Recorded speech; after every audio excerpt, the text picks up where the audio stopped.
Hello, it's Nikki, and welcome to a brand new episode. 6 years ago, today, I changed my life. I didn't go on the Jeremy Kyle show. There's actually no drama in this. There's no slam doors or animosity or me selling my story to the Sun newspaper. But I do feel that every year on this day, the 4th of November, I notice it as a distinct point where I made some moves. So let me set the scene. Let's go back to 2014. I was a jobbing actor. I was a qualified coach, and I was also working as an agent. Now, I was working as an agent with my friend Kelly, and it was all going really well. And I was a really good agent, and I was doing it a couple of days a week. But what I was finding was more and more I was sitting behind a desk. More and more I was not doing or not spending, I guess, as much time as I knew that I needed to get me where I wanted to get to.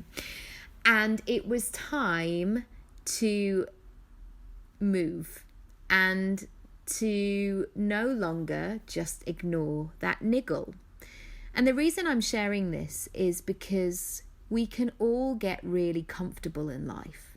We can all pootle along, let's just say, and enjoy what we're doing, not question it, and another week goes by, and another day, and then another year, and unless we consciously create what we want and make the moves to get closer to that, suddenly we can wake up and go, oh, something has to change here. So you may be at that point also. You may be at the point where you're like, something needs to change here. I need to crack this, or I need to unpick this, or I need to radically shake things up so I actually get what I want to. And I have this so often with clients when they come to me. They've usually reached a point where they've done lots of things by themselves. And sometimes that is that they've built the website, that they've already started having clients, and that they're kind of up and running and they're just looking to get to the next level.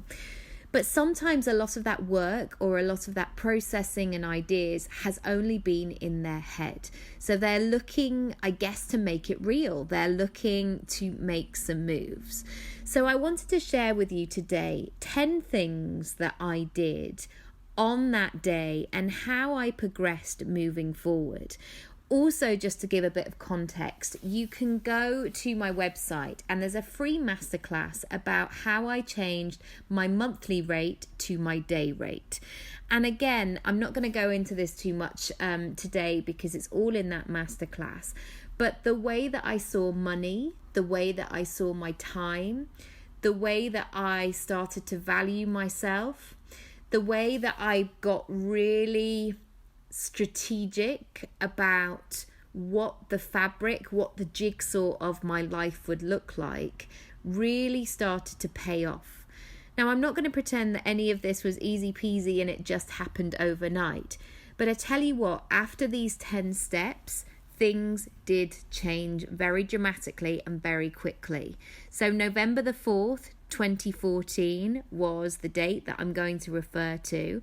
In December, the following month, my financial situation changed greatly. So all of a sudden, I was able to make what I'd been making in a day in an hour. So I started to really document and notice those shifts as well. And then in January 2015, I got pregnant with my son, and I found out in February 2015, and I had him in October 2015. So in less than a year, I'd become a parent. I'd really changed the way that I worked. I'd increased my income, and I just wanted to share this in terms of the steps. So if you're having a moment of like, yeah, I need to make some moves, this really could be for you. As always, if any of this resonates, do book a free strategy session with me. I'm here and I can support you so you're actually set up for next year. So this doesn't just become a thing that maybe one day, hopefully, maybe, perhaps it will come to life. I'm going to be really honest with you. Unless you give it attention, unless you give it some love, it's probably going to stay the same. I've noticed that a lot in my own life, that if I don't pay something attention, or if I don't necessarily put it high up the priority list, nobody else will. You and the way that you set yourself up and saying this is important, you get back what you put in. So if you do want to book a free strategy session with me, do so, nikiraby.com/free session, and I can share my diary with you. Right, on to these 10 things. Number 1, I had to be committed to my vision, not dabble, focus, and not leak my energy. I put myself in a position that perhaps I wouldn't these days because I have 2 small children and I'm at a different stage of life and level of responsibility. But at the time of leaving, those couple of days that I had as guaranteed steady income, I went to nothing. So by going all in and saying, right, I am going to figure this out by myself, and I'm going to be solely responsible for generating my own leads and my own income and starting to really form this portfolio career. So I had to be committed to the vision and not dabble. The tempting thing is when you're going for goals or when you're making moves, sometimes I hear it from people that they make it a choice. They make it something that sometimes they do it and sometimes they didn't. And by putting myself in a position where I had to make this work, and again, I wouldn't necessarily do that now because actually putting myself in a really pressured state as a parent is not the one for me. It actually hinders my progress. It actually puts me in fear, which doesn't allow me to be in momentum. But at the time, I was how old was I? 32, 33. I was a spring chicken. I had all the time in the world. I wasn't sleep deprived and I just could be in that situation in my life. So I was committed to the vision. I was excited. I made this decision not to dabble. But I knew that I had to focus. I had to really focus and not leak my energy. So it felt like I was preparing for a marathon. I really knew the path that I wanted to take and I couldn't leak my energy. So I had to be committed to where I was going. So if you're going to run a marathon, you're not going to leak your energy by saying, oh, I don't know if I can do this, or I'm not sure, or I had a knee injury 10 years ago. I hope it doesn't creep up on me. You want to put yourself in a great frame of mind. And I really had to make sure that I did that. Number 2, I had to pay close attention. So even though I had the energy of going for it and this is going to work and I'm really excited, I paid really close attention to what was working, what was resonating.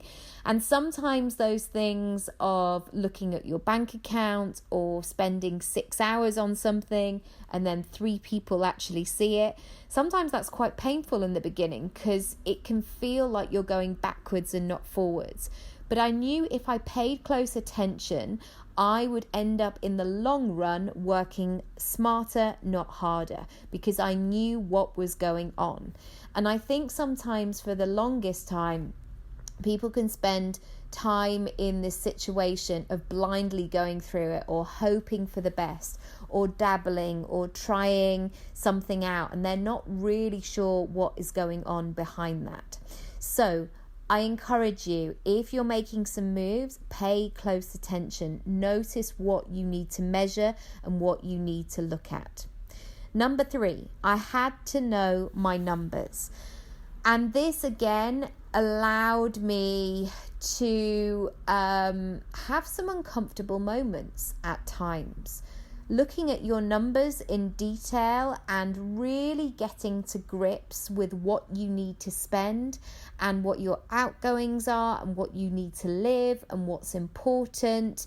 It can be quite terrifying at times, and certainly I did feel a bit of that anxiety at the time.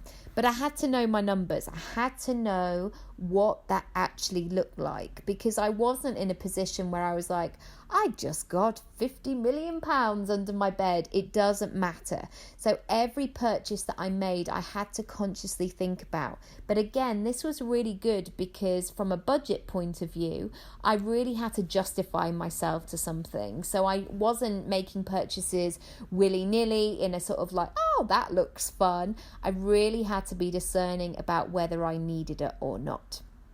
Number 4, I had to work towards my advantages. So what could I do now? And I had to ignore what was against me.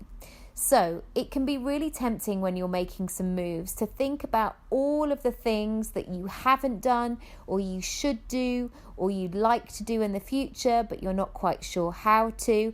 In that moment, to get the ball rolling, to keep moving and shaking, I had to focus on what I could do in that moment. And that meant sometimes releasing stuff, putting stuff out there when I felt terrified, or when I felt like it wasn't completely perfect, or when I felt like I didn't really know what this thing ultimately was going to look like. And again, going out there and saying like, hi, I'm a coach, I can help you with your life and your business. It felt really radical at the time because nobody was talking about it. Self-development was one of those undercover secret clubs where people go, what, you go to therapy? Oh yeah, I went to therapy too. Let's not talk about it though. Let's never talk about it ever again. So I really had to work with my advantages. So those things like working with people that I knew in my network, doing things that felt really obvious to me. So finding a niche where I understood the people within that niche. So even though technically I could coach anybody because I had the toolkit, I had the qualification, I had the syllabus of resources, I wasn't going, right, I'm going to see if I can help some people retire, because ultimately I didn't have the advantage there. There was somebody who was better for that. So in the beginning, I was very much helping creatives, actors, because those were the people that I knew. I wasn't a mum myself at that point. I didn't feel that I was established really as a fully blown portfolio career personal brand. So I went with what I had. And I think this again is really important. Start with one thing, really test it, really check in with it, see if you can grow it, and then you can pivot and move once you've accomplished that. Number 6, I got in the lake right under. I use this analogy a lot. You probably heard it. So many of us can walk around a big span of water and go, oh, I wonder if it's cold. Oh, I don't know. Do you think it's deep in there? Oh, I'm not sure. I don't know if I'll be able to touch the bottom. Oh, right. And you can spend so many days, weeks, hours, months, years in that cycle of wondering, thinking, considering. And you know what you have to do sometimes is you have to get in that lake and put your shoulders under, put your head under if you're feeling super brave, because that's when you're going to know what's going on. And too many people spend the time on the outside, having a peek in, thinking about it, talking about it, worrying about it. And do you know what? That is the easy option. I don't blame you for doing that. And of course, there are times where that still happens in my own life. But I tell you what, if you can be brave, if you can dig deep and go, do you know what? I'm just going to get in. I'm just going to get in the water and see what happens. It will pay off, because even though it might be a short, sharp shock and you're like, oh, that was cold. Oh my goodness. Oh, I don't know what to do next. At least you'll know. At least you'll see it and feel it and hear it and understand what's going on. Number 7, I made the decision to open my business like it was a physical shop every day. This is a tricky debate to have. And, I'm sure the older generation, older than us, would say, well, since mobile phones came in, everybody's become really flaky.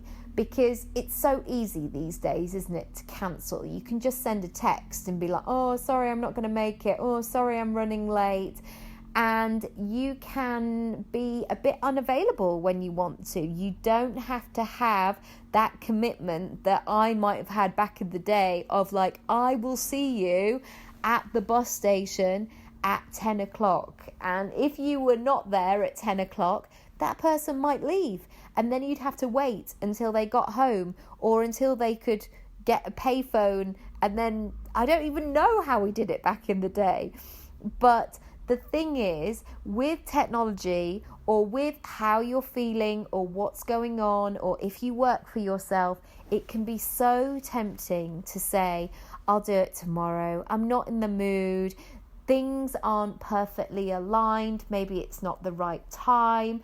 Or I feel like maybe I should do something else today.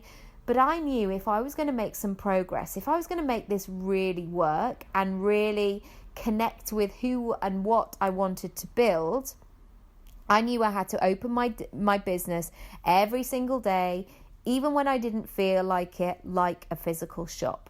So very quickly, I made a structure for myself. What time am I starting work? What does that look like? I had to go and open the imaginary shutters and lift them up. And sometimes you'd be like, oh, I hope no customers come today.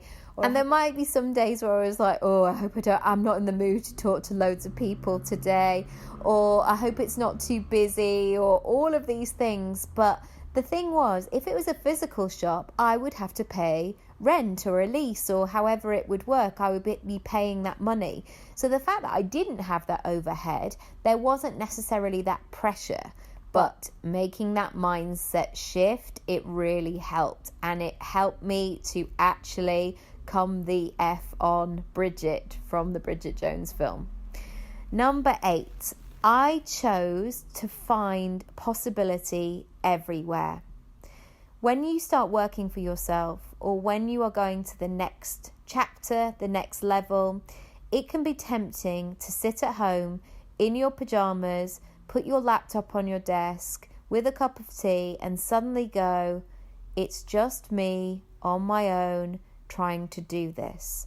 How am I ever going to get there? How am I ever going to actually do the stuff that I want to do? So I had to search and actively search for possibility everywhere.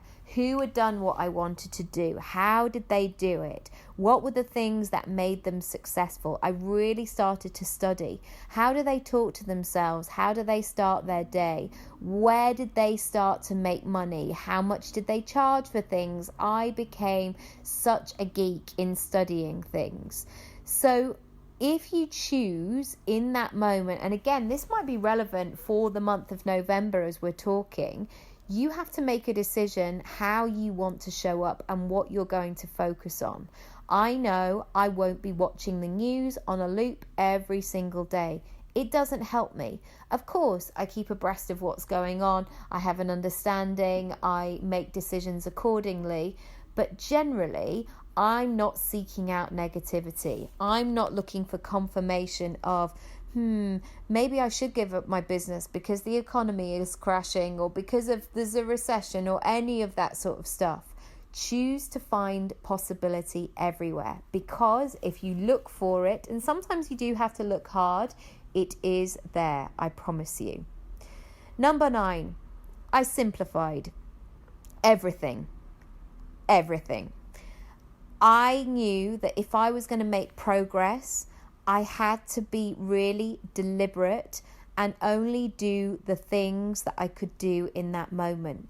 So when I'm talking about simplifying, I'm simplifying just working with one customer, just working on one or two types of packages, keeping it really simple, on having one piece of technology that would do all of the things.